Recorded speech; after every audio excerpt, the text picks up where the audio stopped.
एक बार सत्संग में पीछे सुनाया था, देवर्षि नारद जी बड़े लीला बिहारी हैं। वो हर लीला भगवान की नाम महिमा, गुण महिमा, शरणागति की महिमा पुष्ट करने के लिए ही प्रकट करते हैं। वो भगवान का साक्षात स्वरूप है।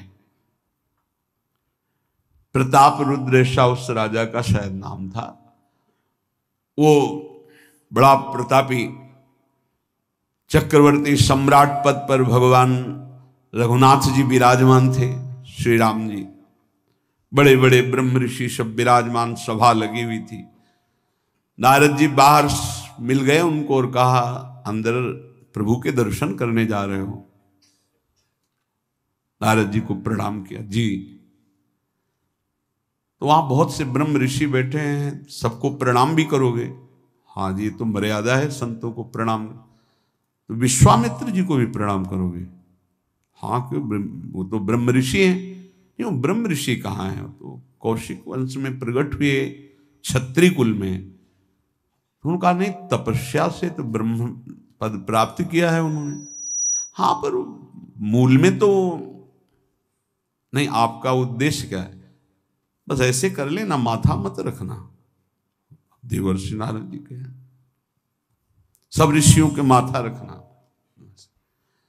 गए भगवान के दरबार में, भगवान को नमन किया, सब ऋषियों के चरणों में मस्तक रखा और विश्वामित्र जी के सामने जाके ऐसे करके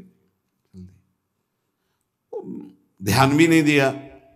सभा जब पूर्ण हुई, विश्वामित्र जी के पास नारद जी बैठे, बोले, आपने कुछ देखा भगवान? विश्वामित्र जी ने कहा, क्या? वो प्रताप रुद्र को? नहीं, क्या बात क्या? सबको तो माथा रख के प्रणाम किया, आपको ऐसे किया, आपने देखा नहीं? वाह, हाँ ऐसे तो किया, ये तो देखा, हमारा ध्यान नहीं गया, इस पर कोई विशेष बात है? बोले, हाँ, वो कह रहे थे कि मूल में तो क्षत्रिय ही है ना, ब्रह्म ऋषि तो बाद में तपस्या से, उसकी इतनी हिम्मत, मतलब एकदम अग्नि प्रज्वलित कर दी। हमारा दंड तो मिलना ही चाहिए।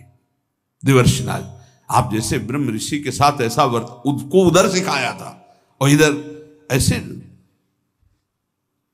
आवेश में खड़े हुए कहा, रघुनाथ, आपके दरबार में हमारा अपमान हुआ। भगवान, आपका अपमान कौन? प्रताप। वो जब चले गए, आपका आदेश क्या है? शाम तक उसका मस्तक हमारे चरणों में होना चाहिए। तो उनका प्रभु आपके सामने सत्य वचन कहता हूं, अगर सूर्यास्त होते होते मैं उसका मस्तक आपके चरणों में न डाल दूं, मैं रघुवंशी नहीं। आप शांत होइए। नारद जी ने बात पक्की। गए, अब वो आराम से अपने राज महल में सब बोले, खा ले, मारा जाएगा शाम तक। अभी भगवान ने संकल्प कर लिया कि शाम तक तुम्हारा गला काट के विश्वामित्र जी के होगा, महाराज आपने हमको फंसा दिया, हम तो साष्टांग लौट जाते। आप पहले तो कहा था कि केवल हाथ जोड़ देना। बोले, हम ये थोड़ी समझते थे समस्या फंस जाएगी, अब तो समस्या फंस गई। प्रभु अब बचे, बचाए, कैसे बचे?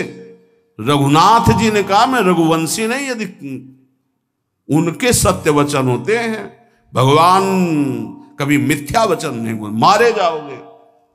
प्रभु बचा लो। एक उपाय है, महाभागवत हनुमान जी बचा सकते हैं। उनका राम जी का विरोध हनुमान जी कैसे कर सकते हैं? बोले, अब जो कह रहे हैं, तो हमारी पहुंच तो है नहीं कि हनुमान जी से हम संभाषण कर सके इस विषय में। बोले, हनुमान जी को अगर कोई आज्ञा कर सकता है राम जी के अलावा, तो माता अंजनी कर सकती है। चलो हम तुम्हें मिलाते हैं।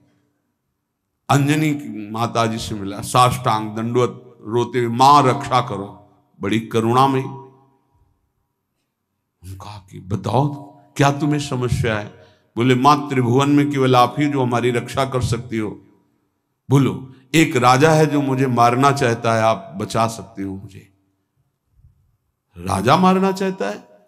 मेरा पुत्र महाबली महाभागवत हनुमान है, मैं आज्ञा करूंगी कभी मेरी आज्ञा को उल्लंघन नहीं करेगा। जाओ, मैं तुम्हारी रक्षा का व्रत लेती हूं। नारद जी मन में सोचे, काम बन गया, हमारा काम बन गया, क्योंकि अब प्रकाश होगा भगवान के नाम का। हनुमान जी महाराज आए, बेटा आज्ञा कीजिए मां, मैंने इसकी रक्षा का व्रत लिया है। अभी तक ही नहीं पूछा था राजा कौन है मारने वाला, और मैंने कह दिया है ऐसा ऐसा। मां आपकी आज्ञा सिरोधार, त्रिभुवन में कोई ऐसा पैदा ही नहीं हुआ कि मेरी मां रक्षा का व्रत ले और उसे वो मार दे। कौन राजा है? तो हाथ जोड़कर कहा कि भगवान श्री राम। हनुमान जी एकदम सन्न रह गए, ये क्या स्वामी से ही कहा, मां आपने कौन सा व्रत ले लिया रक्षा का? मेरे प्रभु के खिलाफ मैं कैसे हो सकता हूं? मां ने कहा, हमने तो वचन दे दिया। हनुमान जी ने कहा, फिर बुद्धियों जितनी बुद्धियां हैं वो सब सरस्वती जी, सरस्वती भी जिनकी द्वारा प्रेरित हैं वो भगवान, और भगवान जिनकी बुद्धि में बैठे रहते हैं उनसे बड़ा बुद्धिमान कौन हो सकता है? इसीलिए परम ज्ञानी हैं श्री हनुमान जी महाराज।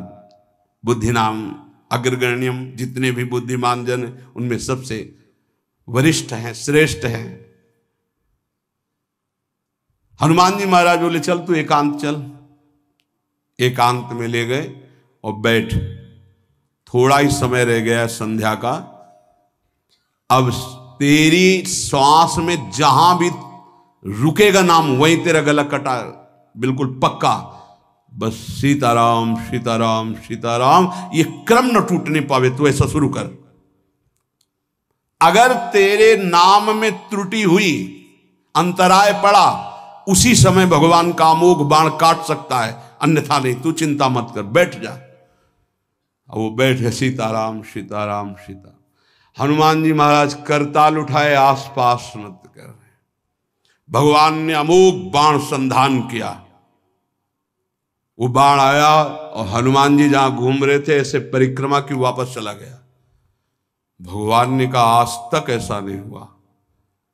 अमोघ बाण मोघ कैसे हो गया? लक्ष्य को बेधे बिना वापस कैसे आ गया? दूसरा बाण भगवान ने संधान नहीं किया।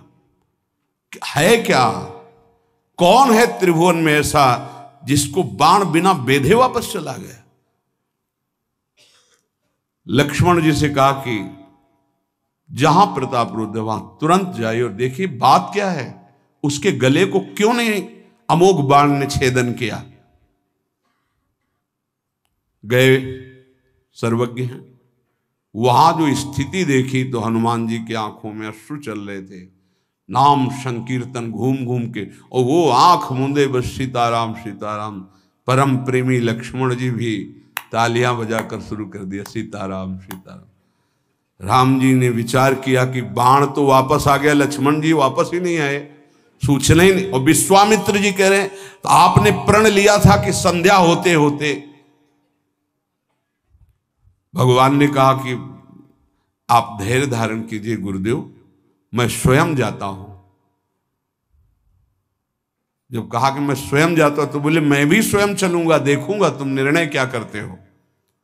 पूरी ब्रह्म ऋषियों की समाज साथ में, नारद जी बीड़ा लिए आगे कि प्रभु हम भी देखेंगे, और सब कुछ रचा इनका है, बड़ा विचित्र खेल है इनका। महाराज जी ही गए तो देखा वो सीताराम सीताराम सीताराम। हनुमान जी महाराज सीताराम सीताराम कीर्तन कर, लक्ष्मण जी कीर्तन। भगवान ने कहा, अब समझ में आया, जिसके गले में नाम निरंतर चल रहा है, मेरा अमोघ बाण भी छेदन नहीं कर सकता। जो भगवान यहां कह रहे, मेरा दिव्य सुदर्शन चक्र भी छेदन नहीं कर। भगवान ने कहा, गुरुदेव आपने आज्ञा करी थी कि इसका शीश आना, आपने ये नहीं कहा था कि काट कर आना चाहिए, उसको रखो मस्तक। विश्वामित्र जी प्रसन्न हो गए। नारद जी ने कहा, प्रभु इसमें न प्रताप रुद्र का दोष है न ब्रह्म ऋषि विश्वामित्र जी का। मैं ये दिखाना चाहता था कि आपके अमोघ अस्त्र से भी बढ़कर आपका नाम है। आपके अमोघ अस्त्र को कोई अगर, तो नाम आपका है भगवान।